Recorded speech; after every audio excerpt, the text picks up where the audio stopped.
à 1305. Pourquoi certaines victimes du 13 novembre se portent-elles partie civile?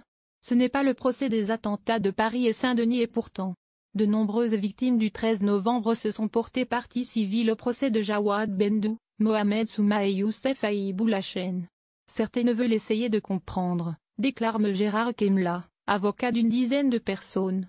Il y a aussi ce sentiment de ne pas vouloir passer à côté de quelque chose, complète Melena Christidi, avocate d'une dizaine de victimes directes ou indirectes des attentats du 13 novembre. Tous mes clients attendent ce procès avec impatience, même si cela ravive leur douleur et leur traumatisme, explique pour sa part M. Samia Maktouf, avocate de 35 personnes.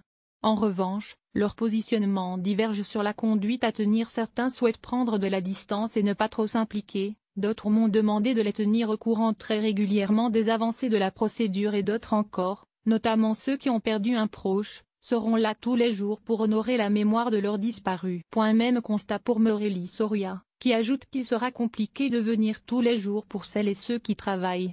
Pour les absents, on fera un compte-rendu détaillé de ce qui aura été dit en audience. Toutes les victimes n'ont cependant pas souhaité se porter partie civile. Certaines veulent passer à autre chose, avancer dans leur vie et ne pas replonger dans les attentats. D'autres préfèrent attendre le vrai procès des attentats, indique Mastrid Ronzel, qui représente 2 personnes. Il ne s'agit pas du procès des terroristes du 13 novembre, préviennent en effet d'une même voix Mokemla, M. Maktouf et M. Ronzel. À 1302 qui sont les parties civiles.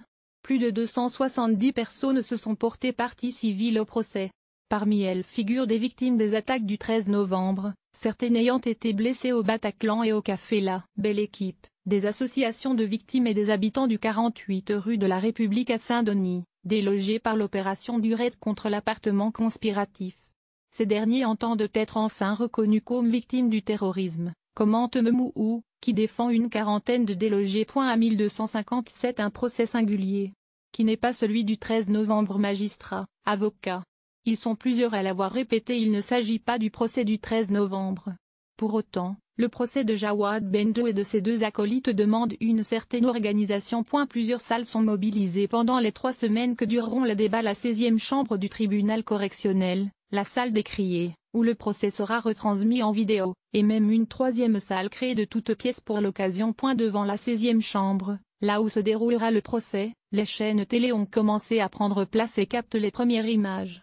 pic.twitter.com/isr6u77bkz, Caroline Piquet @caropiquet 24 janvier 2018. Une autre salle a été fabriquée de toutes pièces pour accueillir le plus grand nombre. pic.twitter.com/bouillocnac, Caroline Piquet @caropiquet 24 janvier 2018. Plusieurs sources évoquent 6 juges d'instruction, entre 80 et 140 avocats, plus de 270 parties civiles. Il y aura 800 personnes au début, 50 après, prédit M. Gérard Kemla, coutumier des procès de grande ampleur. J'espère en tout cas qu'il y aura suffisamment de place pour les parties civiles.